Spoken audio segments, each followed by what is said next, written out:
Olá, malucos e malucas deste manicômio tributário chamado Brasil.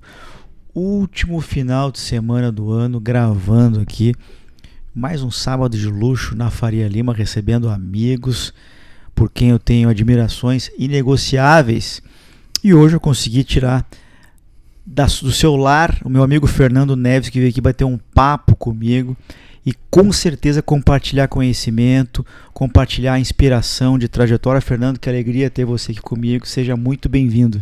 Obrigado, Augusto, pelo convite. Como a gente comentou antes, para mim é um grande prazer. Eu saio agora do cenário de quem assistia todos os seus vídeos para agora estar fazendo o meu aqui junto com você, um bate-papo gostoso. E de novo um prazer estar falando contigo aqui. Prazer é todo meu. Meu caro, compartilha conosco, a gente tem uma audiência aí que por vezes são jovens que estão começando a carreira, por vezes são jovens que estão assumindo posições de liderança, por vezes são profissionais que estão militando aí na área já há muitos anos e às vezes não tem muito essa noção por que estão estagnados, enfim. Compartilha conosco um pouquinho assim da tua trajetória. Você tem uma história muito bonita assim trabalhando na gestão de laboratórios farmacêuticos. Compartilha conosco um pouco isso. Legal, Augusto, vamos lá. Minha carreira começou lá em 2000, né, quando eu me formei em Ciências Contábeis, né, então sou um íntegro contador, que cheguei na área tributária quase que meio derrapando ali, me apaixonei pela área, mas começou muito lá atrás, né, então sempre fui aquele garoto que gostava de fazer conta, gostava de negócios, aquela coisa toda. Tive uma inspiração muito grande na época, né, que era uma tia que era contadora, estava estudando na época, mas eu cresci olhando para ela, então entrei ali na contabilidade, iniciei minha carreira em banco na época da faculdade, né, e aí formado fui para o ramo automotivo, né, no interior de São Paulo. Tem certas restrições de trabalho, tem uma frustração de não ter passado por uma Big Four, que eu acho que isso me fez bastante falta, né? Não sei se mais pessoalmente do que profissionalmente, mas eu tinha bastante vontade, mas no interior naquela época o acesso das Big Four estava muito em São Paulo. Enfim, casei muito cedo e aí lá pelo ano de 2005 eu vim para São Paulo convidado por um colega que esteve aqui esses dias atrás, que foi o Mila. Né? Então o Mila, falei com ele, ele me trouxe em 2005 aqui para a Merck Sharp Dome.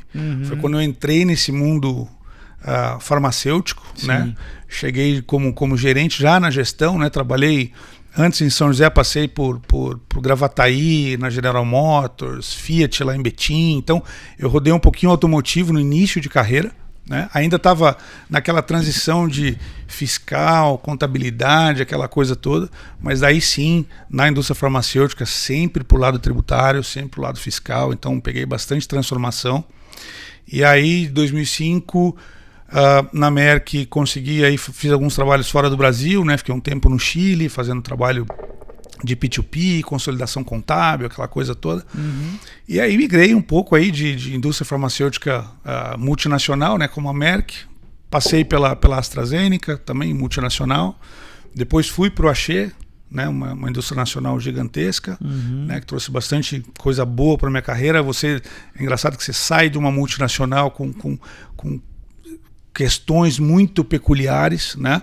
E aí você vai para uma nacional, tem um desafio totalmente diferente. Então, passei por MS, né? E aí agora, esse ano, eu estou aqui na Blau, em São Paulo, completando 20 anos de indústria farmacêutica, né? na área tributária. E é muito, muito gostoso, assim. Eu tenho muita satisfação, conheço bastante do segmento, gosto do segmento.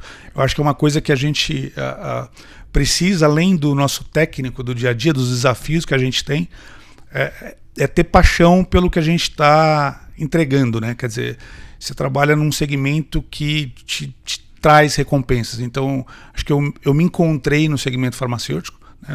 Não por acaso estou há 20 anos. Então, mesmo passando por indústrias diferentes, os desafios vão mudando, mas acho que o propósito sempre foi o mesmo. E eu estou bem feliz aí de estar completando 20 anos de indústria farma. Muito bom, meu caro. Nesses 20 anos, aqui, né, Fernando, eu sempre faço questão assim, de dizer que o nosso papo ele é um papo de CPFs, né? São papos feitos, a matéria-prima são trajetórias que inspiram. Mas nesses 20 anos, sem citar nome ou época, O que tem sido os principais desafios tributários da indústria farmacêutica em geral?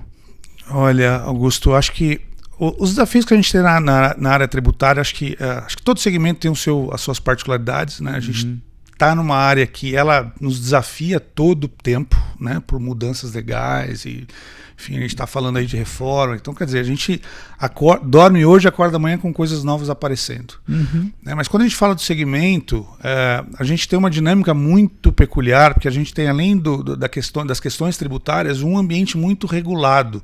Né? Então você tem a Anvisa para registrar produtos, você tem controle de preços, né? Então, e você tem um mercado muito segmentado, né? Então você tem aquelas grandes indústrias que trabalham com o segmento hospitalar, institucional, né? Que tem o desafio de ter o governo como principal cliente. Então é importante que o governo esteja bem financeiramente para que continue subsidiando a saúde para a população. Então ele tem um viés diferente, né? Aí você tem o varejo, né? Então você tem as grandes distribuidoras, né? Aquela coisa do entregar, né? Grandes produções para entregar os medicamentos nas farmácias, né? Você tem outros grandes players no segmento farmacêutico que está ali descobrindo já moléculas e coisas novas, biotecnologia para futuro. Né? Então, quando a gente fala de reforma tributária até 2032, 2033, para medicamento, para as indústrias também é assim. Né? Então, a gente está lançando o produto agora, começou a ser estudado lá atrás. Né? Então, eu acho que para nós da área tributária, acho que além dos nossos desafios, é entender que a gente tem um segmento que tem uma legislação muito específica. Né? Então, a gente fala de listas positivas de PIS e COFINS, agora com reforma tem artigos específicos que tratam de medicamentos, né? Então medicamentos, tem venda pública, então você vê que é um segmento muito particular, né? Então é muito diferente de qualquer outro. E aí tem as particularidades, né? Tem a indústria multinacional, que ela tem uma tratativa de negócio, aí tem a empresa nacional que tem muito mais aquele estigma de grandes produções, né, de levar medicamento para as pessoas em lugares que muitas vezes a gente fala, nossa, aqui tem uma farmácia. A gente brinca que, inclusive, farmácia, ela só não tem mais quantidades do que bares, né? Então, ou seja, o medicamento chega em todos os lugares. Então, acho que os grandes desafios para o segmento, eu acho que é isso, é se adaptar e manter os controles, atender a legislação, não só do ponto de vista tributário, mas também do ponto de vista regulatório, de preço. E aí agora a gente está no momento aí que a gente está discutindo tudo isso, né? Quer dizer, como é que a gente vai fazer para discutir preço, para discutir impactos da reforma nos produtos e assim. Acho que esse é o grande desafio, né? Quer dizer, é pensar no futuro, né? Para novas soluções, né? Para tratamentos, como você gera acesso para as pessoas e como você faz com que os medicamentos cheguem aí na casa das pessoas, né, tratando a saúde das pessoas com mais agilidade e, obviamente, com um preço menor. E aí, quando fala de preço, a gente fala de composição de preço, fala de tributo envolvido no preço, e aí entra um pouco da nossa dinâmica, né, que eu falo que o tributarista de hoje em dia já não pode pensar só na cartilha de legislação, né, ele tem que estar inserido no negócio constantemente, precisa entender do negócio. Com certeza. Sabe que tanto no setor fármaco quanto no setor automotivo, a gente vem atravessando mudanças muito significativas, como foi ano passado, para quem antecipou a adoção, ano retrasado, preço de transferência, e agora a gente começa com uma reforma tributária que vai se estender até 2032. Eu queria entender, Fernando, se você é um entusiasta dessas mudanças, se sim, por que sim, se não, por que não, ou se você se considera mais um realista, começando pela reforma e depois dando uma pincelada em preço de transferência, qual a sua sensação disso? Tá. Bom, eu acho que eu já fui mais pessimista, né, alguns anos atrás, vamos dizer, uns 3 anos atrás, eu estava um pouco mais pessimista. Eu passei por um momento de otimista, dizendo, bom, agora vai mesmo e eu acho que vai ser muito legal, vai mudar, realmente vai acontecer. E hoje eu estou num momento mais realista, a gente está vendo as coisas acontecendo e aí você começa a ver o quanto é complexo essa reforma, né? Eu sempre converso com os colegas, a gente fala de uma reforma estrutural de fato, então quer dizer, não está mudando sua forma de tributar, né? Então está mudando a forma com que você vai fazer negócios daqui para frente. Com certeza. Né? E aí você começa a entender toda essa dinâmica e toda a complexidade da legislação, tudo que ainda falta para ser regulamentado. Né? A gente está aqui há menos de 30 dias de um primeiro step. Né? E toda vez que a gente fala sobre reforma, eu já participei de alguns bate-papos sobre reforma, e a gente sempre fala assim, bom, vamos, como se diz, né, vamos comer o boi aos bifes, né? Porque a gente tem tempo para tratar, a gente não consegue ainda decidir ou tomar grandes decisões com toda a mudança que ainda tem por vir. Né? E aí eu vou dar um exemplo no segmento farmacêutico, por exemplo, que a gente está, hoje você tem pesquisa clínica que está prevendo lançar produtos em 2027, 28, 30, 32, e aí você tinha um exercício econômico lá atrás que não contemplava a reforma. E agora você precisa fazer. Então, quer dizer, você vai rever tudo isso, rever todo esse exercício, ver onde que vai impactar, né? E aí, voltando de novo à questão do segmento, né, que a gente fala, o segmento da indústria que lança produtos, você também tem que cuidar do distribuidor que faz esse fluxo logístico da operação. Né? Então você fala, bom, eu vou ficar assim, mas como é que meu parceiro de negócio vai ficar? Como é que a farmácia vai ficar? Então, acho que a gente ainda tem muita discussão, né? Acho que ainda tem muitas dúvidas, mas eu sou muito entusiasta da reforma. Eu gosto muito desse modelo, dessa alteração. Acho que da ideia do mudar, da ideia de renovar, até porque, na minha opinião, ela, de novo, né, como ela vai ser estrutural, ela vai mudar o profissional da área tributária, né, o profissional da área fiscal, o profissional da área financeira, quando se fala de split payments. Então, acho que assim, você vai refazer as coisas. Então, eu sou muito entusiasta disso. Eu gosto muito desse modelo, dessa possibilidade de mudança. Né?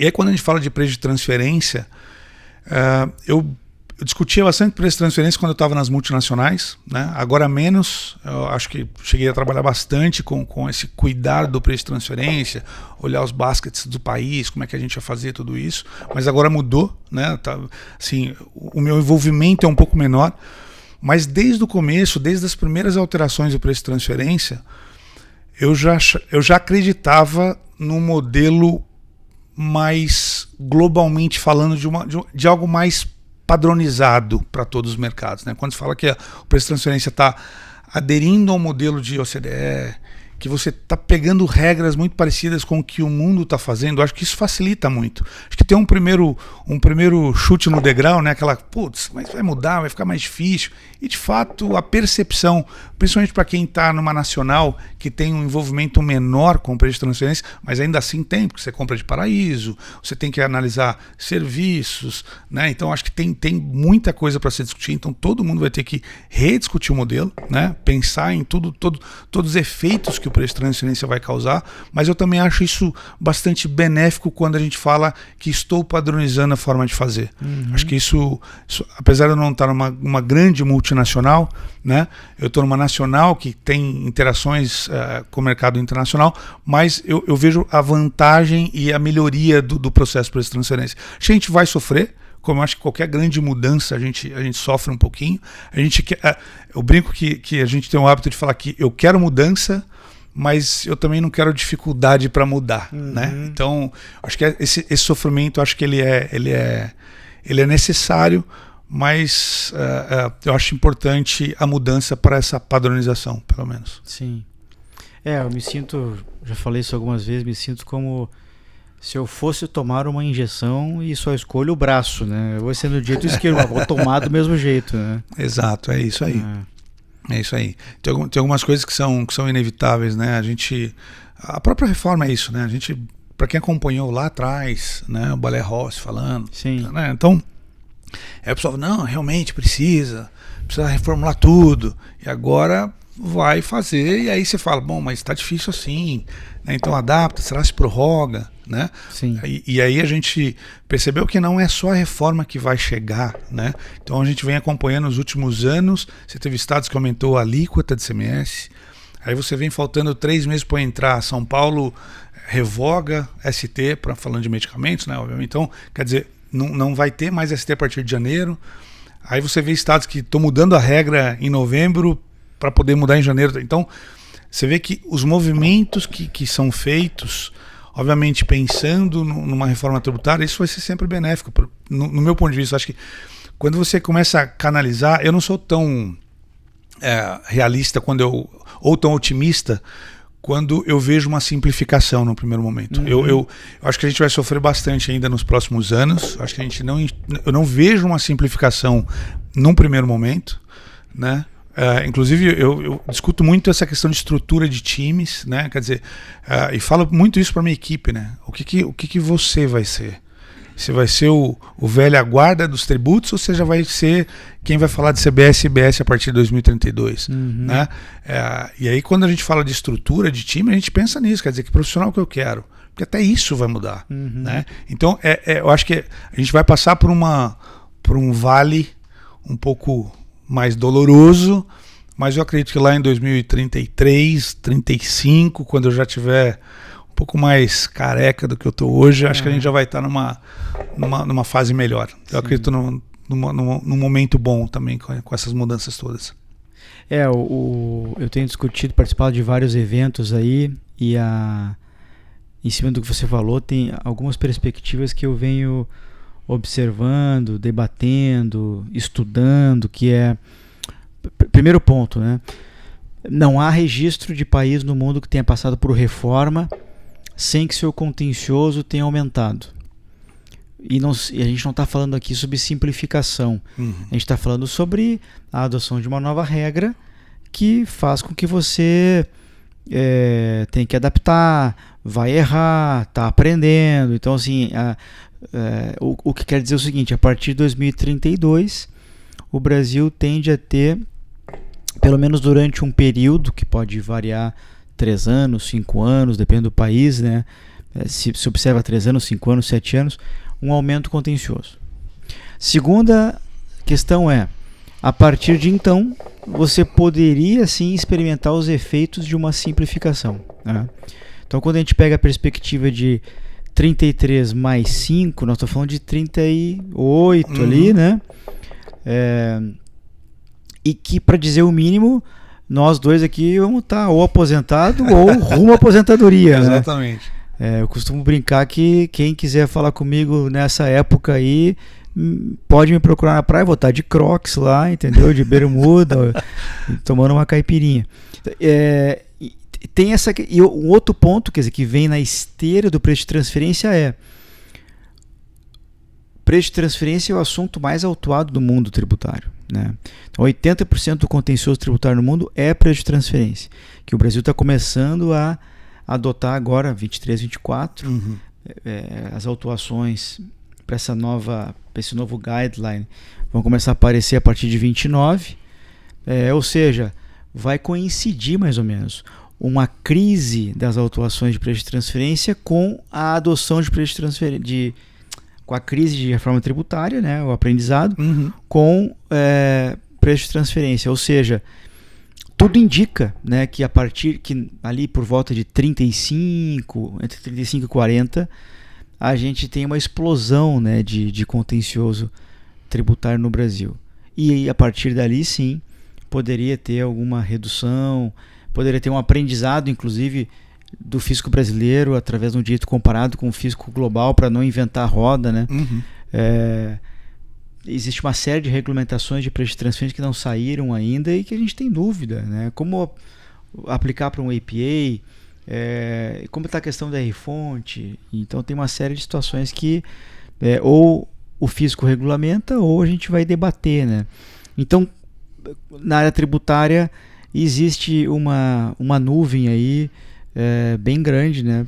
Que significa também oportunidade, ou seja, os profissionais que estiverem atentos, com vontade de estudar, com a mente aberta, eles tendem a colher, né, um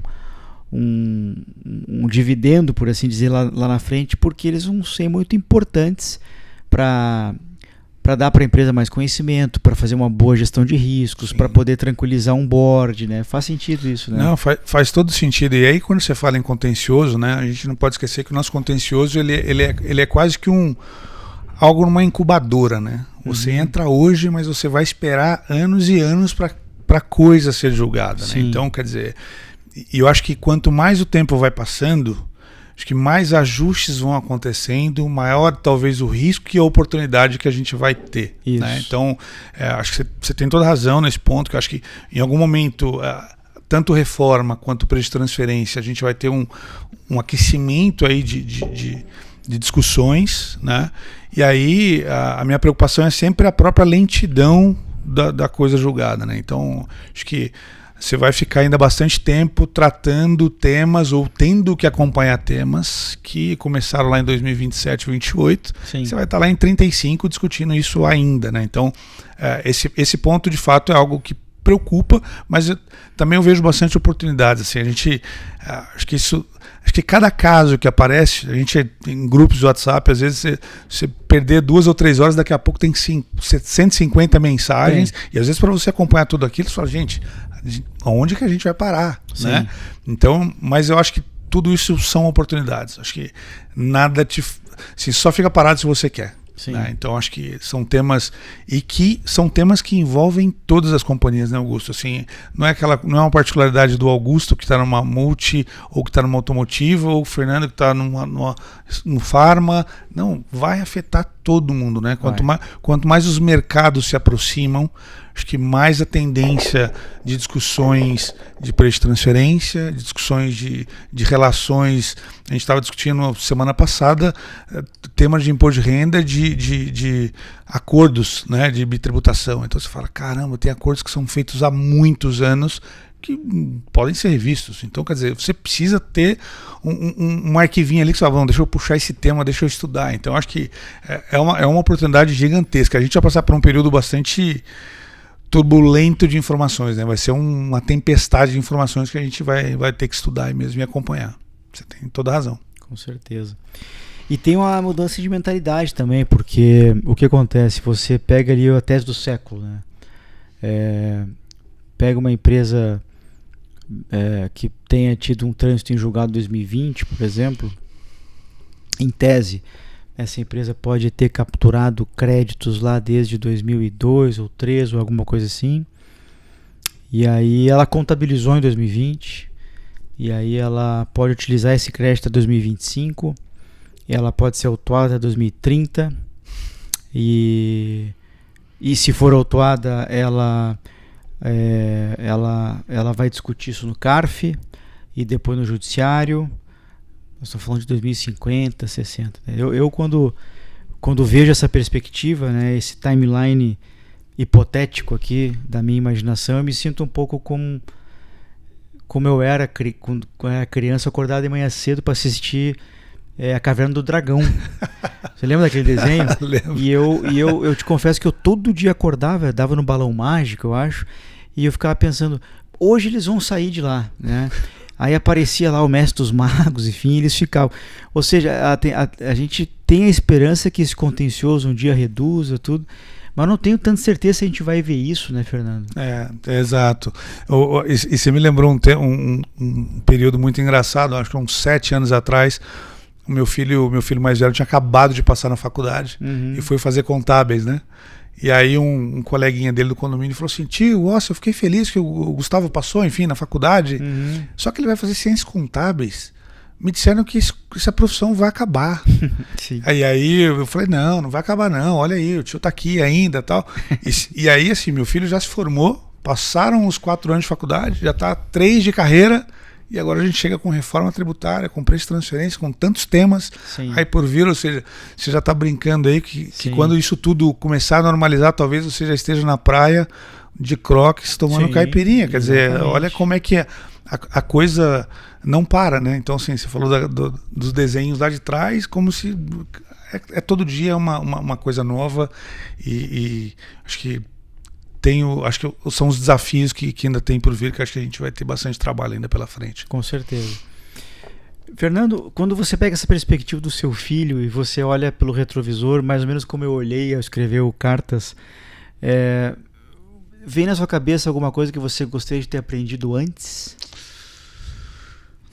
Olha, veio, Augusto. Na verdade, eu quando eu li teu livro, né, Cartas a um Jovem Gestor, eu falei, cara, porque eu não li esse livro lá atrás, né? Sim. E aí eu perdi duas ondas, eu perdi a minha onda e perdi a onda do meu filho, que eu também não consegui colocar para ele. Agora o meu mais novo está indo para a faculdade, né? Com certeza ele vai fazer leitura também.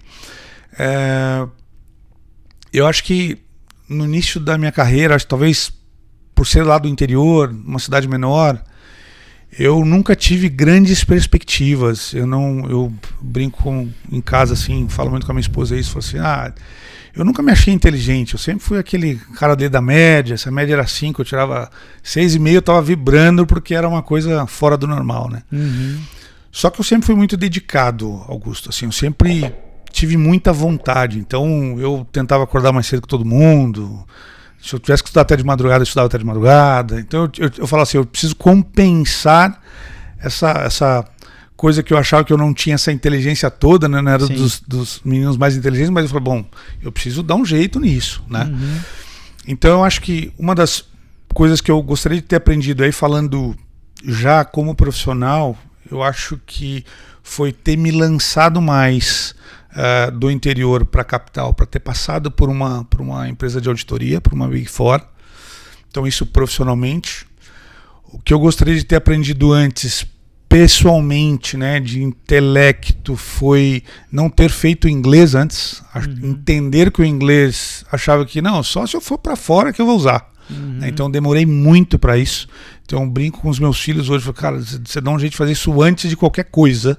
Né? Então eu demorei muito, assim, inclusive eu fui fazer intercâmbio, eu tinha 35 anos, ainda falei, mas será? Eu tenho vergonha, eu já sou velho e tal. Sim. Então eu acho que isso é uma coisa que eu me arrependo de não ter feito antes. Chega na sala, tá aquele monte de coreano de 20 anos, né? Mas eu passei por isso também. Exatamente isso. E eu fui para Toronto lá, acho que é um lugar que tem mais coreano e chinês do que qualquer coisa, né? Mas enfim, foi muito bom, então eu me arrependo de não ter feito antes. E acho que como profissional, assim, como gestor, uma coisa que eu sempre falo foi, acho que a Clarice Lispector tem aquela frasinha meio clichê que fala assim, que se você for sozinho, você vai mais rápido, né? Mas se você for em grupo, você chega mais longe. E eu demorei muito para entender isso na prática, Augusto. Assim, eu brinco que eu acho que eu maltratei muita equipe. Me perdoem aí meus colegas de início de carreira, quando eu era um jovem líder, não um coordenador, um gerente ainda júnior, porque eu acho que eles sofreram bastante aí comigo, porque eu tinha uma individualidade muito grande, então eu era muito mais acelerado, não respeitava muito a habilidade de cada um, né? Então eu acho que isso eu gostaria de ter aprendido antes.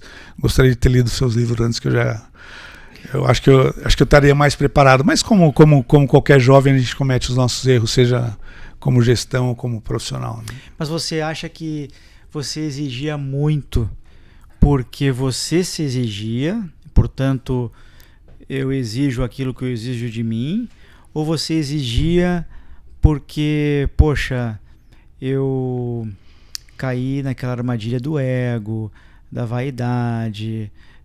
Qual a sua avaliação assim, sobre isso? Eu acho que tem um pouco dos dois, Augusto. Eu sempre tive muita dificuldade, já mais velho, né, quando eu estava já na carreira, de entender por que as pessoas não tinham a mesma vontade, a mesma dedicação que eu tinha, né? Então eu achava que todo mundo tinha que fazer igual, aquela maluquice de trabalhar até muito tarde. Eu lembro quando a gente estava no projeto do CIAG em Gravataí, eu levantei uma vez 1h30 da manhã, porque a operação da GM no outro dia de manhã ia parar porque não estava emitindo nota. E aí eu mexi com todo mundo, porque eu falei, gente, e eu ficava no outro dia, eu falava, tá vendo que orgulho, levantei 1 hora, e aquilo para mim era muito importante, a ponto de falar, quem não fizer igual é porque tá errado, não tem que estar comigo. E aí você vai aprendendo aquela coisinha, né, que uma equipe é um quebra-cabeça, né, Augusto? Acho que eu já ouvi uma frase tua aqui, falando do teu time, e que eu gostei muito, e hoje é algo que eu consigo reconhecer. Você quer conversar com alguém de PIS e COFINS? Não é comigo. Você vai falar com José. Com a Cibele. É do meu time, com a Cibele. Isso. Então, você quer falar bem de CMS? Fala com o Emerson. É isso aí. Então, acho que isso eu aprendi um pouco mais tarde. Aprendi talvez sofrendo um pouco e aí fazendo um pouco do meu time sofrer. Mas eu acho que era um pouco da minha velocidade jovem. Eu acho que eu tive algumas responsabilidades um pouco cedo, assim. Eu me tornei um gestor de área fiscal muito cedo. Uhum. E aí tem aquela preocupação, não vou perder isso, né? E não vou deixar que ninguém atrapalhe isso. E aí aquele olhar um pouco solitário, né? De achar que você é o que causa tudo, né? Uhum. E aí eu acho que esse foi alguns dos deslizes que eu tive aí. Quer dizer, hoje ainda tenho outros, mas eu acho que esse para mim é muito marcante, essa questão do olhar individual quando você se torna um líder. Acho que isso foi um pouquinho ruim para mim no começo de carreira. Agora, eu transcrevo uma frase do Contar do Caligares, em que ele fala que você não consegue mudar o passado, né? Mas você consegue reinterpretá-lo, ressignificá-lo. Eu sinto que de alguma maneira eu fiz isso nesse livro. Ao escrever o livro, eu pude perceber que algumas reprimendas, né, que eu levei na carreira e que até então eu me achava injustiçado, elas foram muito bem aplicadas. Eu tinha alguns conceitos de alguns chefes que supostamente tinham sido injustos e eles não foram injustos, né? E de qualquer forma, tudo isso que aconteceu comigo me trouxe até aqui, né? Então é isso, a gente, de alguma maneira, a idade, o tempo de carreira que a gente tem, ele tem que nos servir para alguma coisa, nem que seja para refletir. Puxa, é o que eu falo muito da mentoria, né? Para mim a grande utilidade da mentoria é dar ao mentorado a capacidade de aprender através dos meus erros. Sem dúvida. Passar a enxergar mais, eliminando os pontos cegos deles, né?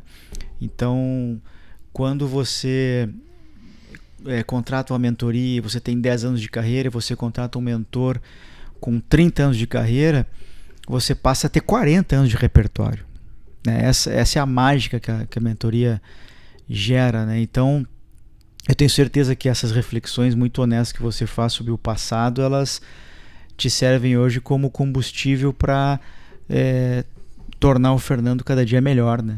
Não, sem dúvida, sem dúvida. Acho que eu tenho em casa uma psicóloga, né? Minha esposa estuda psicologia e ela fala muito desse modelo, né? Assim, bom, você olha para o passado, os erros que você cometeu, você reconhece e trata diferente. Você não precisa carregá-los como prática, né? É um pouco do que você comentou. E, inclusive, a própria interpretação quando você fala de chefes, né? De gestores, assim. Eu tive gestores que, talvez no momento que eu estava ao lado deles, eu falava assim, eu não gosto desse cara, que caramba, não quero assim. E depois de alguns anos, falando, como esse cara me ensinou? Assim, eu lembro do meu primeiro professor profissional que veio de escritório de contabilidade, o quanto eu penei com ele no dia a dia, mas o quanto eu aprendi, assim, o quanto eu sou grato na minha formação por ter passado por líderes e chefes como esse, assim. Então eu acho que, e comigo também acontece a mesma coisa, assim. Eu acho que, como olhando para mim, eu falo, bom, falei aqui, então isso são coisas que eu fui remodelando para buscar aí me tornar um profissional, um líder, uma pessoa melhor. Porque aí tem muita coisa que a gente, do profissional, a gente leva pro pessoal, né, Augusto? Assim, acho que não dá pra gente, eu não consigo mudar muito essa chave. Eu sou a figura em casa de um jeito, eu sou a figura do profissional. Se você me encontrar em qualquer lugar, você vai encontrar o mesmo Fernando, com a mesma forma de falar, com as mesmas crenças e enfim, eu acho que você vai se moldando, né? E aí, aproveitando para comentar um ponto com você, que eu acho que uma vez eu te escrevi sobre isso, o quanto você buscar por pessoas que você se inspira também te ajuda a te corrigir rota, né? Então você fazer uma leitura de profissionais que você admira, né, profissionalmente, e aí eu tenho vários aí que eu olho, e aí você fala, nossa, não precisei estar lá do lado dele, mas assim, aprendi com a fala dele. Então acho que esse processo transformacional que a gente vem fazendo no dia a dia, acho que é fundamental. Fundamental para você olhar mais para fora do que propriamente os erros que você cometeu. Acho que ajuda muito. Nessa perspectiva de você ter falado dos líderes ou de pessoas com quem você aprende, Eu queria te fazer uma pergunta bem fácil e uma outra mais complexa, que é a seguinte: qual é a importância de você trabalhar com líderes inspiradores, né? Então, ao mesmo tempo, o que você aprendeu com esses líderes? Essa seria a pergunta fácil. Essa é a fácil. Né? A difícil é: quão importante também é ter chefes ruins e o que você aprendeu com eles? Vamos lá. Eu pensar nos líderes e chefes, aí eu não só o chefe direto, mas eu costumo sempre olhar toda a corporação, né? Até porque hoje em dia você trabalha tão lateralmente, né? Então você pode ter um CFO que você não considere tão bom assim, não se inspire tanto, mas você vê um líder da área comercial, da área institucional que você admire tanto, ou um CEO, o que seja. Sim. E eu tive muitos líderes bons. E alguns eu fui perceber isso depois, né? Como eu falei anteriormente. Só que eu acho que, para mim, Augusto, é extremamente importante você ter alguém para seguir. Você tem que ter alguém que sempre te impulsione. Você precisa olhar para alguém e falar assim, não é que você precisa daquilo só para te mover no dia a dia. Mas eu gosto de estar com pessoas e ter lideranças que eu admire. Assim, que eu admire como ser humano, que eu admire intelectualmente, profissionalmente, que seja inteligente, aí pode ser alguém do tributário, pode ser alguém do financeiro, que seja, mas eu gosto de sentir que eu estou rodeado de pessoas boas, ou pessoas bem melhores do que eu preciso aprender isso. Né? Então, eu tenho duas coisas que eu falo assim, a gente aprende com os livros e aprende com as pessoas. E eu acho que até nos lugares mais difíceis que eu passei, eu aprendi. E aprendi, de novo, com líderes que me inspiraram, que me impulsionaram, né? Como teve líderes que, por exemplo, quando eu saí de uma companhia para ir para outra, eu fiquei uma semana, como é que eu vou falar para ele? Ele é tão bacana comigo, e é meu amigo, eu vou falar que eu vou sair, né? E aí ele me deu uma resposta assim, ele falou, Fê, eu não queria que você fosse, mas eu vejo uma história na sua carreira. E você contando faz todo sentido a sua ida daqui para lá. Então aquela coisa que até eu achei de uma riqueza, de uma sensibilidade, porque eu estava tão preocupado com a reação que ele poderia ter, e ao mesmo tempo ele falou, não, vai, me impulsionou, me deu força, mesmo sabendo que ele ia, por algum tempo ali, ele ia ficar só, e não esperava, porque eu nunca tinha deixado aquilo muito claro. Então, eu gosto de estar com pessoas assim. Então, as empresas nas quais eu passei, e estou até hoje, eu preciso ter alguém que eu falo, não, aquele ali eu olho, porque aquele ali é fora da curva, seja, de novo, para lidar com pessoas ou para lidar com temas técnicos de decisão ou de visão, né? As empresas nacionais, a gente tem muito aquela questão do CEO ser o empreendedor nato, né? Aquele vendedor e tal. E eu venho de grandes corporações, né? Quer dizer, que me trouxe muito isso, essa gana, essa coisa. Então, às vezes eu nem admiro tecnicamente, então, tecnicamente não é bom, mas a vontade que ele tem, com a idade que ele tem, ou com as dificuldades que ele tem, acordar de manhã com essa... Ele mesmo te provoca, porque você se sente bem estando ali. Então, eu acho que para mim, um líder ou um chefe bom, ele precisa te inspirar dessa forma, ou de alguma forma, né? E na parte difícil, né, dos chefes ruins, acho que eu aprendi muita coisa, assim, de fato. Aquela geração, a gente veio numa geração que nós tínhamos muitos chefes centralizadores, né? Aquela coisa do eu sei que hora você chega, que hora que você vai no toalete, que hora que você sai. Eu sei que o fulano fez hora se você não fez, por quê? Né? Então, um controle sem confiança. Comando e controle, né? Um comando e controle, exato. Então, quando eu me tornei um gestor um pouco mais experiente, depois de alguns anos, 6, 7 anos, inicialmente eu percebi que eu não queria aquilo. Eu falei, eu preciso ter essa questão da confiança com o time, né? E eu me considero uma pessoa muito colaborativa, Augusto, assim, no dia a dia, né? Eu sou um gestor muito próximo, sou um gestor que eu ouço muito, eu gosto de ouvir muito e de falar também, né? Apesar de falar muito algumas vezes, mas assim, eu sou muito próximo do time, muito próximo das pessoas ao meu redor, né? Da empresa. E eu aprendi isso com gestores ruins, né? O que não fazer, né? Você não controla, você cria um ambiente de confiança. Sim. Né? Então acho que isso é uma das coisas que eu aprendi com gestores ruins. E eu acho aquela grande máxima de você não faça contigo o que você não quer que alguém faça não faça com os outros o que você não gostaria que fizesse contigo, né? Então, e eu coloco muito isso. Assim, eu respeito muito o ser humano. Eu tento ser um gestor mais humanista possível. Assim, é algo que eu até épocas eu brincava, não, preciso ir para o RH, preciso fazer algum trabalho junto com o time de RH, porque eu gosto muito do lidar com pessoas. Eu lembro num dos primeiros treinamentos de liderança que eu fiz, o pessoal colocava assim, quanto mais você vai crescendo, mais líder você vai se tornando, com maior time você vai ficando, menos você trabalha no dia a dia operacionalmente, mais você cuida das pessoas. E hoje eu consigo ver isso, que eu busco cuidar mais do time, cuidar mais das pessoas, das relações interdepartamentais, né, do que qualquer outra coisa. Até a própria relação nossa tributária, quando a gente vai num órgão público, né, a gente fala muito com o Sudã e vai pedir regime especial, aquela coisa toda. A relação com o agente público, né, precisa ser mais leve, né, não precisa ser aquela coisa.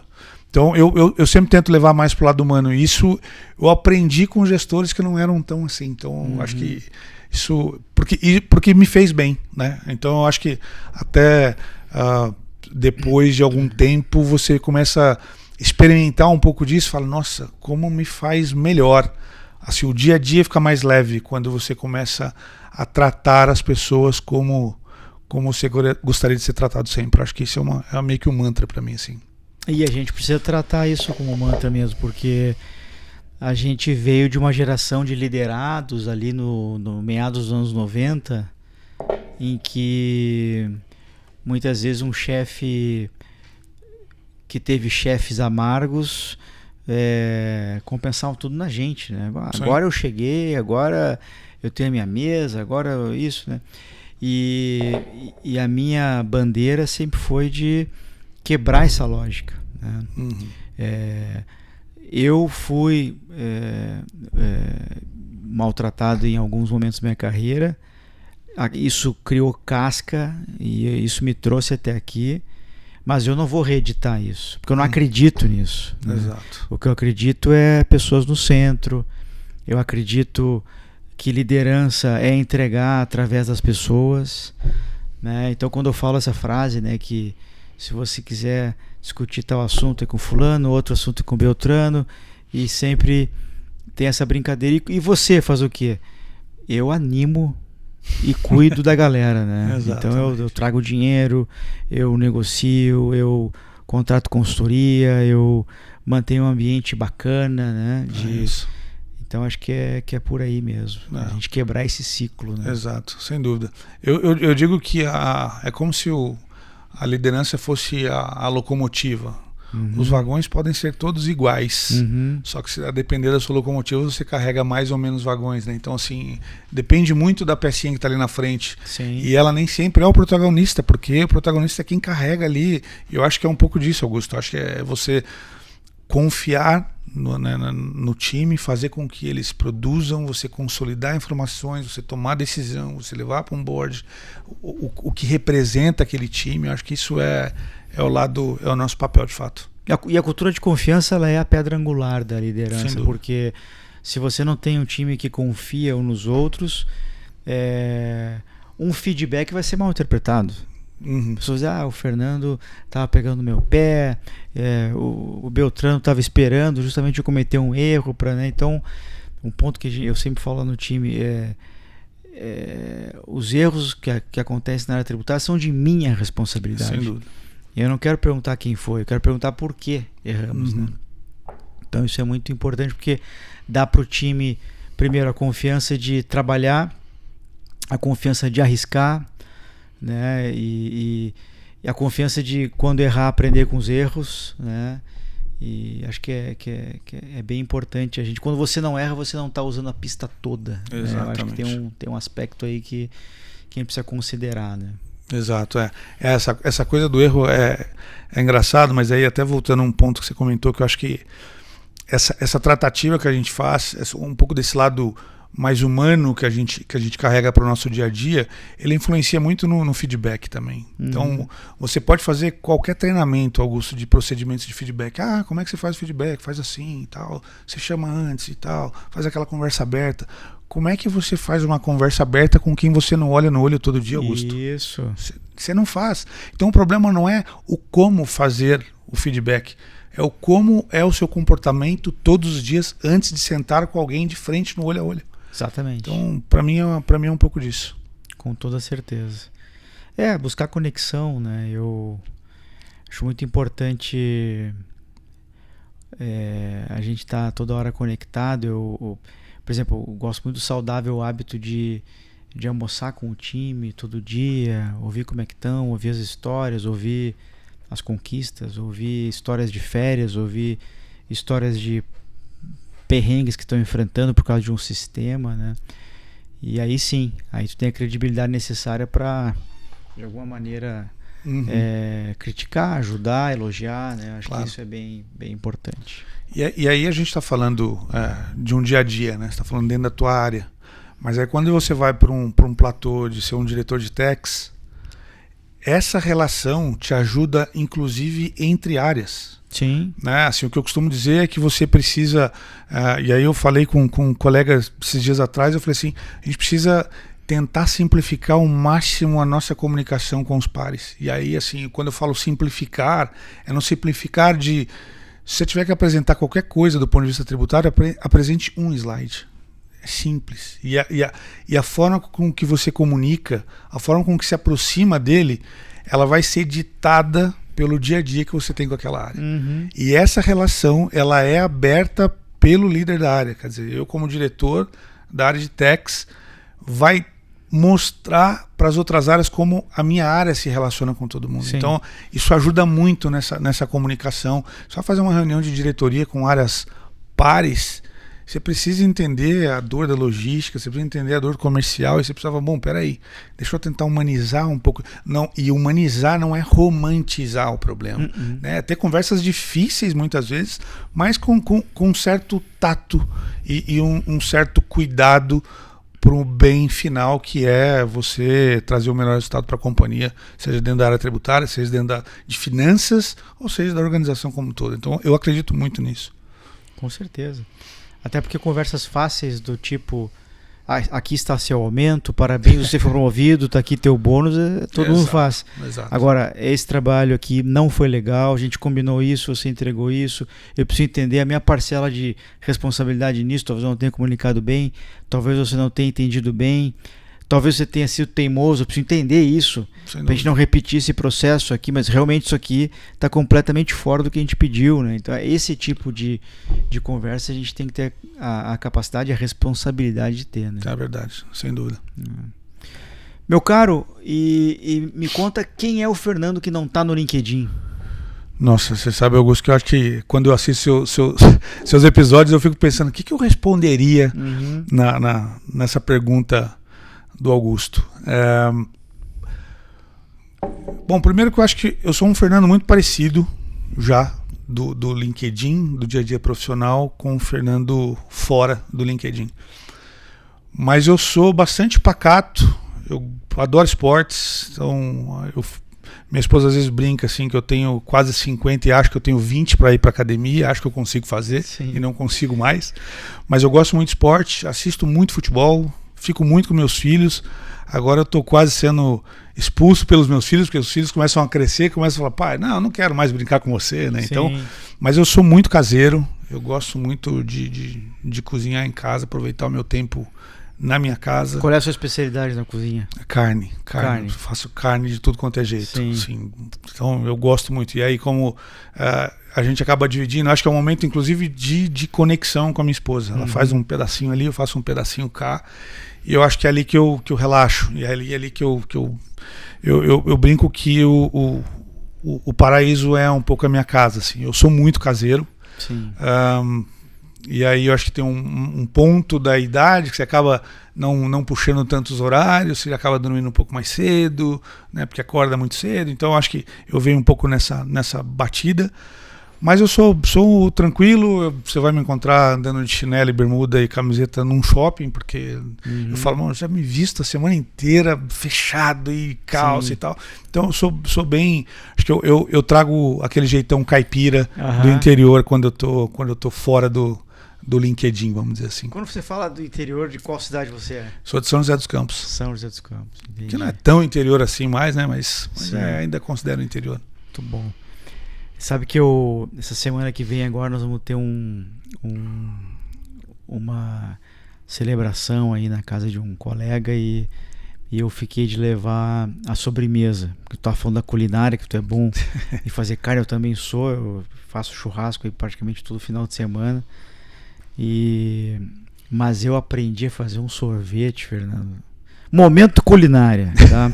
Momento culinária. Cara, bata 4 claras em neve, misture com 2 latas de creme de leite sem soro. Depois você coloque meio quilo, 500 ml, enfim, de doce de leite e salpique nozes assim. Cara, fica cremoso demais. Esse meu sorvete é melhor que um Häagen-Dazs. Eu vou levar lá pra turma. O pessoal, não, o que não é sobremesa? Não, eu vou levar o sorvete. Então, eu vou levar a sobremesa essa semana lá pra turma. Eu vou fazer. É isso, né? A gente precisa ter essa simplicidade, eu acho, assim, de participar. Ontem a gente estava fazendo uma outra celebração e aí a temática da festa era estou no lugar errado. Aí eu fui com a camisa do tricolor dos Pampas, né, sou gremista, fui com uma calça assim, com uma sandália, tipo aquelas sandálias do Gilberto Gil, sabe? Cara, tu tem que entrar naquele negócio, né? Então Festa Fantasia, já fui de Faraó, né? Já fui de Capitão América, né? Eu acho que isso faz parte, né? A gente entrar naquele ritmo, né? E mostrar que você também é igual a todo mundo ali, né? Não, mas eu acredito que isso é o que faz carregar nossa bateria, Augusto. Parece muito bom o teu sorvete. Sim. Mas eu não vou me arriscar. O máximo que eu consigo fazer é uma gelatina. Então não dá. Assim, espero que minha esposa esteja anotando o que você falou aí, mas porque eu adoro sorvete. Mas eu acredito muito nisso, assim. Eu sou do jeitão mais simples. Eu gosto muito de receber amigos, de fazer uma carne, de tomar um vinho. Obviamente falei para você que eu acabei de vir de almoço com um colega, mas esses eventos externos no final de semana é algo que eu faço, mas ele me cansa um pouquinho mais. Sim. Então eu sou do chinelo, de ficar de bermuda, de ficar em casa, receber os amigos. Se tu me convidar para ir na sua casa, eu vou de chinelo, bermuda. Sim. Então eu acho que isso aqui faz com que eu vire um pouquinho a chave no final de semana.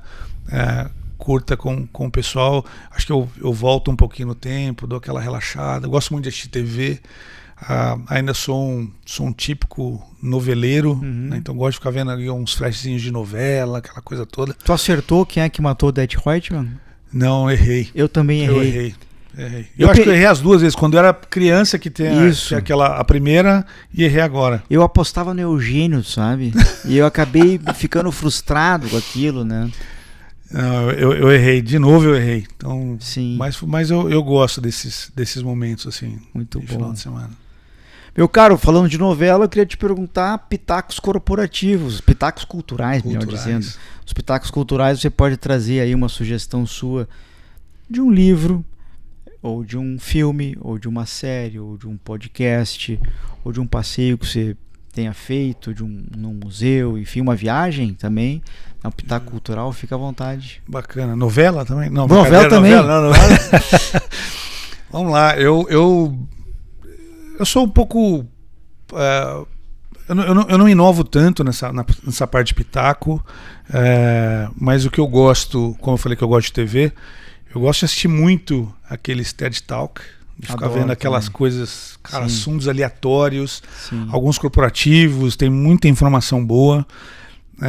Usava para aprender inglês, inclusive, para ficar treinando, ouvir. Quando eu penso em série, filmes, eu não sou muito bom de nomes de filmes, mas acho que uma série que eu gostei muito de assistir foi Suits, que mostrava muito esse ambiente corporativo, essa coisa mais aguerrida, uma questão comportamental. Eu gostava bastante, gostei bastante de assistir. E livro, acho que um livro um pouco antiguinho talvez, mas às vezes a gente ouve falar. Para mim foi algo que virou muito a chave. Eu lembro que eu comprei para dar para o meu filho, não dei para ele porque eu li e gostei muito, que é o Pai Rico, Pai Pobre. Sim. Assim, maravilhoso. Eu acho que passei muitos anos da minha vida em inércia pro lado financeiro, né? Acho que eu aprendi a trabalhar com finanças das corporações, não aprendi a trabalhar com as minhas. E ali você começa a entender cenários muito importantes, que para mim foi importante, assim, para mim foi uma virada de chave gigantesca. Então é algo que eu gosto, esses livros mais... Acho que é isso. Corrida dos Ratos, né? Exato, Corrida dos Ratos. Porque na verdade ali ele sabe que a liberdade financeira em qualquer carreira, ela é muito importante porque nos permite tomar decisões que não sejam por dinheiro, né? Então você vai em busca de uma nova oportunidade, vai em busca de uma maior exposição, você vai em busca de uma liderança mais inspiradora, você vai em busca de um branding melhor, de uma empresa maior, ou enfim, você não vai por dinheiro, né? Eu escrevo isso no livro, né? Acho que as opções profissionais que a gente faz por dinheiro, elas inequivocamente elas acabam se tornando opções ruins no médio e longo prazo, né? Então quando você tem essa parte da liberdade financeira conquistada o quanto antes, isso te dá uma liberdade assim de pensar onde você quer estar, com quem você quer estar, né? Acho que faz bastante sentido. Não, e eu acho que tem uma coisa importante, Augusto, que não é o tamanho do dinheiro que tu tem, o tamanho dos bens que você conquista durante a sua vida. É o que você entende como o te dar o conforto. Isso. Te dar o conforto para tomar uma decisão, como tu falou. De uma possibilidade de chegar no final de semana, você fala assim, bom, eu acho que eu vou conseguir ir aqui no interior, pegar meu carro, almoçar num lugar gostoso e voltar com a tua esposa. Perfeito.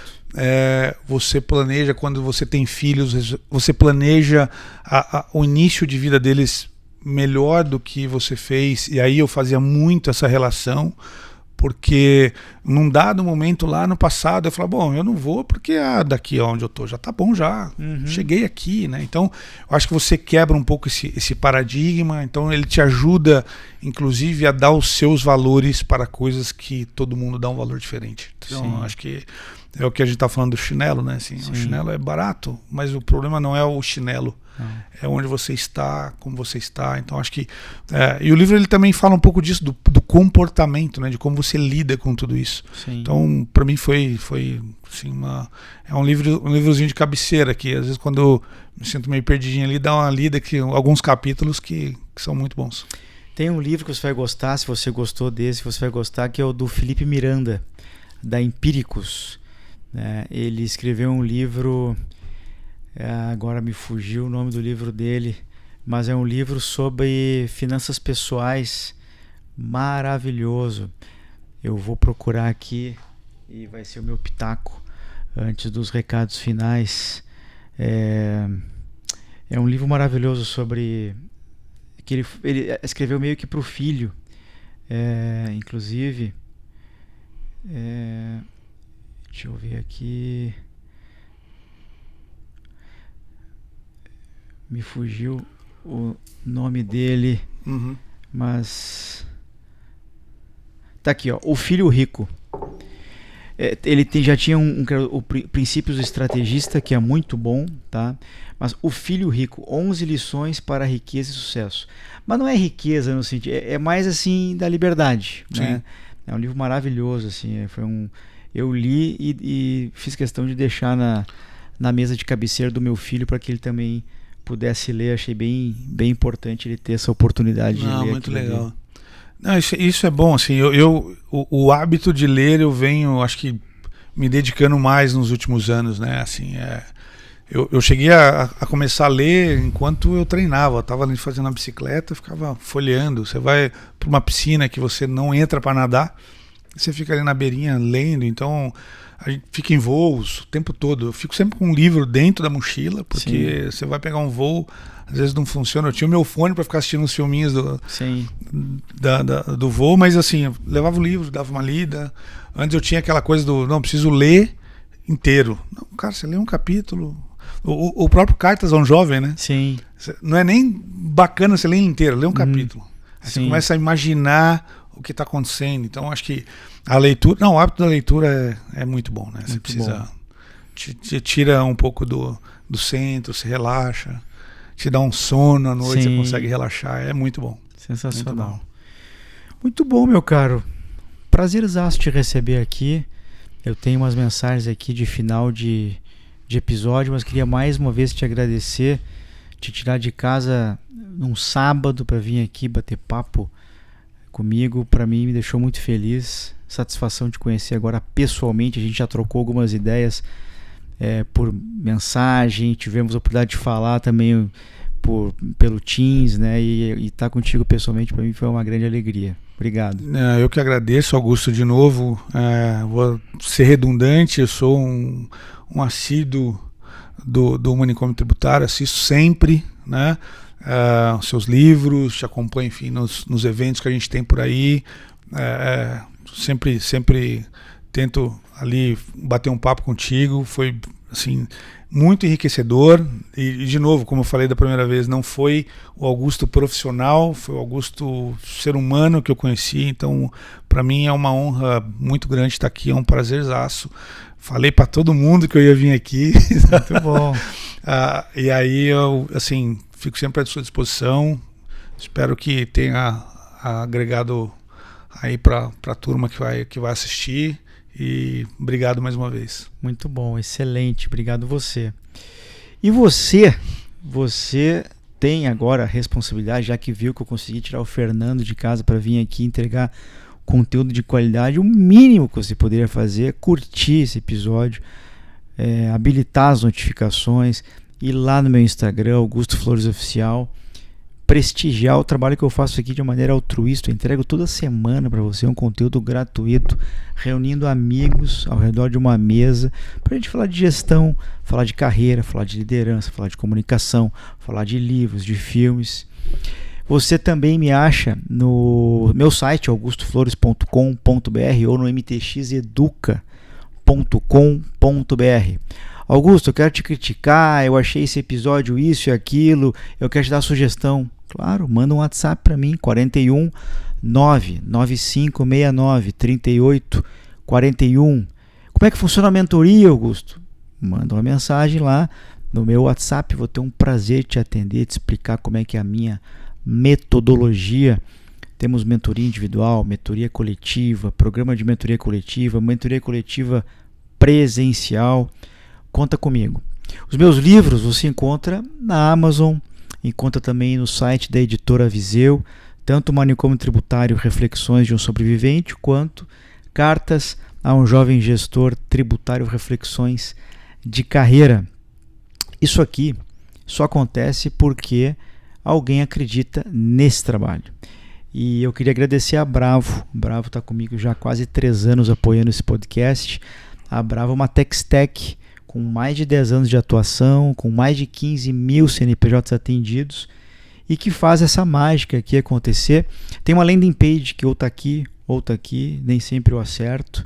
Você pode também mandar um e-mail para manicomiotributário@bravocorp.com.br. A Bravo faz um trabalho sensacional de outsourcing na área fiscal, contábil, financeira, folha de pagamento. Eles estão fazendo um assessment da reforma tributária em várias empresas, ajudando a empresa a tomar decisão, por exemplo, entre internalizar a reforma, terceirizar a reforma, em que momento da reforma terceirizar. Você tem o trigger de 26, de 27, de 29, de 32.